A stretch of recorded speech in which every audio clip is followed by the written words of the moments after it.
Hello guys, good morning. আমি আশা করব তোমরা সবাই ভালো আছো আর আমিও ভালো আছি। তাহলে চলি, আজকে একটা নতুন রেসিপি নিয়ে এসেছি আর সেটা হচ্ছে চিকেন আর পটেটো। পটেটো মিন্স আলু, আর আলু দিয়ে চিকেন, পোলট্রির মাংস দিয়ে এই রেসিপিটা আমি রান্না করব। আর আপনারা ফলো করুন আমি কি কি জিনিস ইউজ করি এর মধ্যে, ঠিক আছে? এখানে আছে 500 গ্রাম পোলট্রির মাংস, আর নিয়েছি 3টে আলু, আর 2টি পেঁয়াজ, তেজপাতা, আর আদা রসুন এলাচ পেস্ট। আর এইগুলো দিয়ে আমি আজকে চিকেনটা রান্না করব। আর তাহলে চলুন, আমি দিয়ে দিলাম, এটা হচ্ছে সরিষার তেল। আর সরিষার তেলটা আমি ফুটিয়ে নিব ভালো করে। ফুটিয়ে নিয়ে এর মধ্যে আমি তেজপাতা আর জিরা ছেড়ে দেব। আর আপনারা কে কোথা থেকে আমার এই ভিডিওটা দেখছেন, প্লিজ লাইক, কমেন্ট, শেয়ার এবং সাবস্ক্রাইব করতে ভুলে যাবেন না। আপনারা সাবস্ক্রাইব করলে আমি ভিডিও করার উৎসাহ পাবো, আর আপনারা নতুন নতুন রেসিপি আমার কাছ থেকে উপহার পাবেন। আর দেখুন আমার জিরাটা ভাজা ভাজা হয়ে আসছে। এরপরে আমি পেঁয়াজগুলো দিয়ে দেবো। এখানে আমার 2টে পেঁয়াজ আছে। পেঁয়াজ জাস্ট আমি ফ্রাই করব না, বেশি হালকা করে দিয়ে আমি চিকেনগুলো দিয়ে দেবো।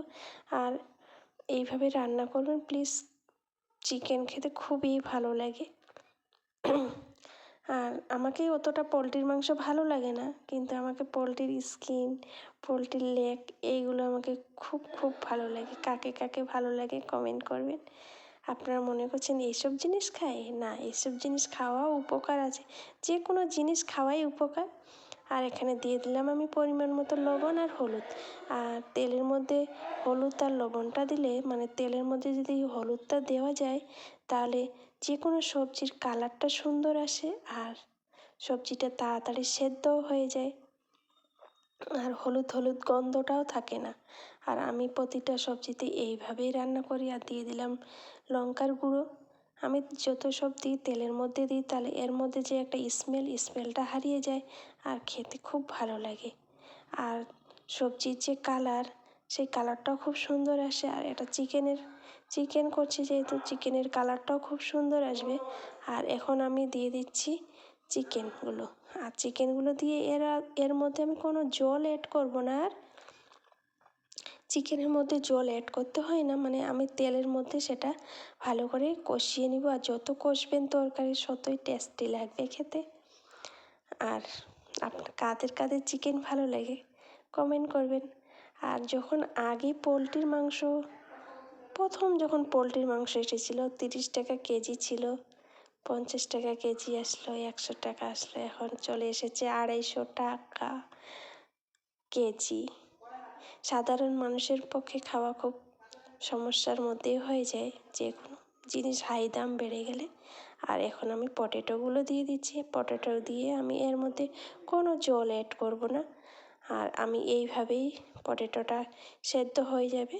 এখন আমি ঢাকনি দেবো। কিন্তু আমি যে পেস্টটা রেখেছি আদা রসুন জিরে এলাচ, এটা আমি পরে দেব। তাহলে পরে দিলে কি হয়,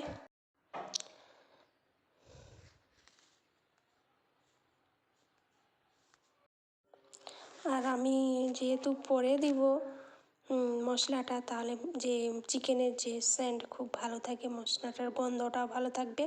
আর তেলের মধ্যে যদি আপনারা আগাম দেন তাহলে সেটা বাজে বাজে হয়, এর কোনো একটা স্মেল থাকবে না। যে কোনো সবজি আপনারা পরে, যে কোনো সবজিতে না, তবে চিকেনের মধ্যে কি মিটের মধ্যে আপনারা পরে দিবেন পেস্টটা, খেতেও ভালো লাগে, সেন্টটাও ভালো আসে। আর দেখুন আমার আলু আর মাংসটা কষার মধ্যে হয়ে গেছে, আলুটাও সেদ্ধ হয়ে গেছে। এইভাবে আমি এখন কষতেই থাকবো, কোনো জল অ্যাড করব না। পোলট্রির মাংস যে জলটা, সেই জলটা দিয়ে আমার পটেটোটাও সিদ্ধ হয়ে গেছে। আর যে কোনো মাংস ভালো করে কষতে হয়, কষলেই ভালো লাগে। আর পোলট্রির মাংস একটু একটা আলাদা স্মেল থাকে, আর না কষলে ভালো লাগে না। আর আমি এইভাবে, আমার পটেটোটাও সিদ্ধ হয়েছে, যেহেতু এটা নতুন আলু তাই তাড়াতাড়ি সেদ্ধও হয়ে যায়। আর যে কোনো মাংস কষা খেতে ভালো লাগে রুটি ভাতের সঙ্গে, আপনার যারের সঙ্গে খাবেন তারের সঙ্গে খেতে পারেন। আর আমার এর কষা হয়ে গেলে তখন আমি এর মধ্যে জল অ্যাড করব, ফুটিয়ে নেব, আমার রান্না কমপ্লিট হয়ে যাবে। যারা লাইক কমেন্ট শেয়ার করেনি ঝটপট লাইক কমেন্ট শেয়ার আর সাবস্ক্রাইব করে দিন। আর আপনারা ভালোভাবে থাকবেন, সুস্থ থাকবেন, ভালো থাকবেন, ভালো থাকার চেষ্টা করবেন, হাসি খুশি থাকবেন সারা জীবন। দুঃখ কষ্ট সারা জীবন আসতেই থাকবে, এর মধ্যে আপনারা ভালো থাকার চেষ্টা করবেন। আর আমি জল অ্যাড করে দিলাম, দিয়ে এর মধ্যে আমি জাস্ট কিছু গরম মশলা দিব, দিয়ে আমার চিকেনটা হয়ে যাবে। আর আপনারা এইভাবে একবার রান্না করে খাবেন প্লিজ, খেতে খুব ভালো লাগে আর আমাকেও ভালো লাগে। আর এটা ভাতের সঙ্গেও আপনারা খেতে পারেন, রুটির সঙ্গেও খেতে পারেন, তবে রুটি তো বেস্ট লাগে, ভাতও বেস্ট লাগে। আর যেহেতু আমরা বাঙালি তাই আমাদের ভাত প্রিয়, তাই ভাতের সঙ্গেই আমরাও খাবো। আর আমি এটা গরম মশলা দিয়ে দিলাম। আর এই গরম মশলাটা আমি বাড়িতেই বানিয়েছি। এর মধ্যে দেওয়া আছে জিরে, ধনিয়া আর পাঁচফোড়ন ফ্রাই করে আমি সেটা মিক্সচারে পিষে নিয়েছি। আর দেখুন কি সুন্দর হয়ে গেছে। তাহলে ভিডিওটা সম্পূর্ণ দেখার জন্য অসংখ্য ধন্যবাদ। Bye bye.